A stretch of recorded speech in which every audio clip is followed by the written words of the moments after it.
in Beijing, we decided to explore a little bit since we had a day or two to explore. And we walked around in Beijing. We finally found a nice little Chinese shop selling good food. One problem. Again, the area we were in didn't understand English. Secondly, my app didn't want to translate the menu, and everything was in Chinese. And when we entered into the restaurant, the funny thing is, first of all, everybody looked at us because we were the only strangers, the only foreigners inside this restaurant. Secondly, they took us, for some reason, to the second floor to go sit there. Now at the second floor, I had to walk hunched back just to fit in because it was a little bit short. But we got to our place. The people were friendly and accommodating and tried to help us as best as possible. And the way we decided to order food, we took the menu and said, we'll have that, that, that, and that. And she said, you sure? We said, we're sure. And what arrived was amazing. We got some chili duck heads. They were split in two. That was actually quite tasty, I must say that. We had a huge bowl of rice. I'm not particularly the best fan of rice, but we had a big bowl between the three of us. And we got some tofu. Yes. If you can order anything else than tofu in life, do that. And we received some 1,000-year-old egg. So if you don't know what a 1,000-year-old egg is, it is an egg they put hay over it, and they take a certain animal's urine, pours it over the egg, and leave it for 7 days. So it cooks in its own ammonia. And that's how you get 1,000-year-old egg. It's literally brown and black.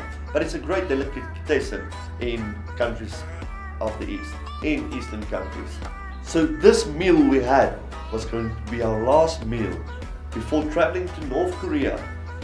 We weren't sure what to expect. We weren't sure what kind of foods will be on the train. Will we get food in this town just before entering North Korea? And this, we had to just enjoy. We didn't even know if we were going to leave North Korea, if this is going to be our last meal ever. But this we had to enjoy. We went to the train station. Now to explain to you, this is an international train station, since it goes up to Russia and goes throughout China and into North Korea. I was a bit scared. Again, I couldn't understand anything around me. Everything was in Chinese. And the only clue I had was on my ticket. It said K57 or K17. I can't remember correctly now. And I looked for all those boards because I'm talking about 50 plus trains standing ready, loading people, leaving the train station. If I had to guess, every minute I saw about 5 trains leave and come in.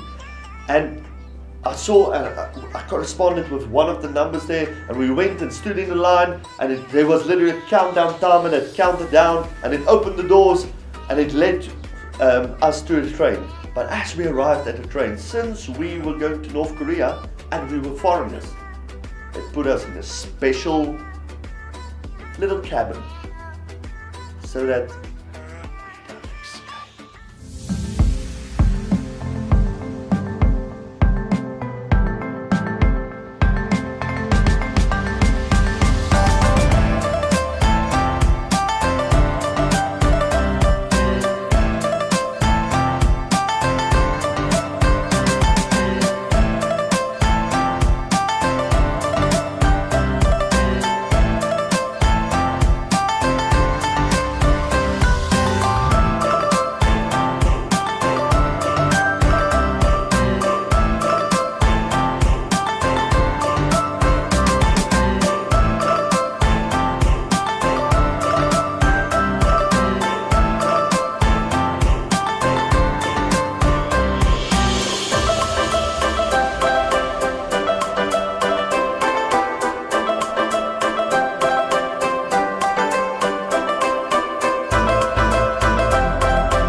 So ons het 'n laaste eetjie gehad hier in Beijing, China.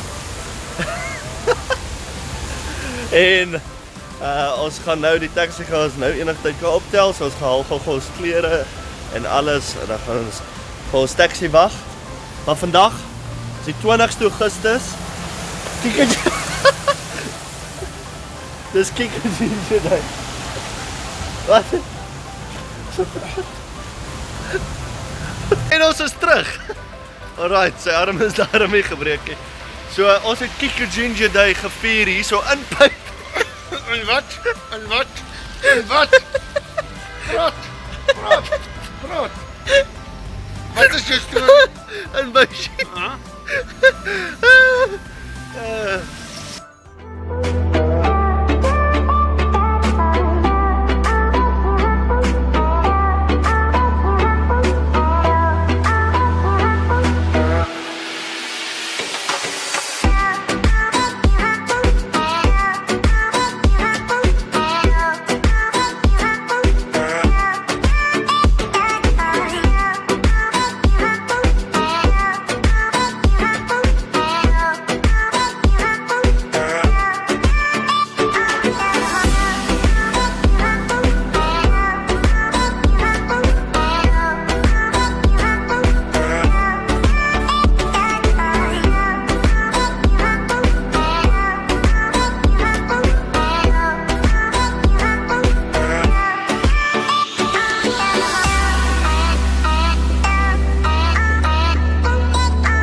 Next week we travel to Dandong in China and then we're off to Beijing in North Korea.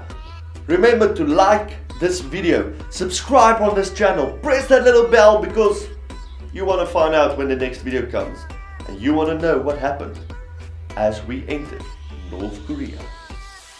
Guys, would you like to have even more behind the scene footage? Would you like to see the photos taken behind what we get up to as we are traveling? Well, go like my Instagram page, Strauss_Andrus. Like the bottom of the page. You see it there. Go on Instagram, follow me there. That's pretty much it. Please like the photos.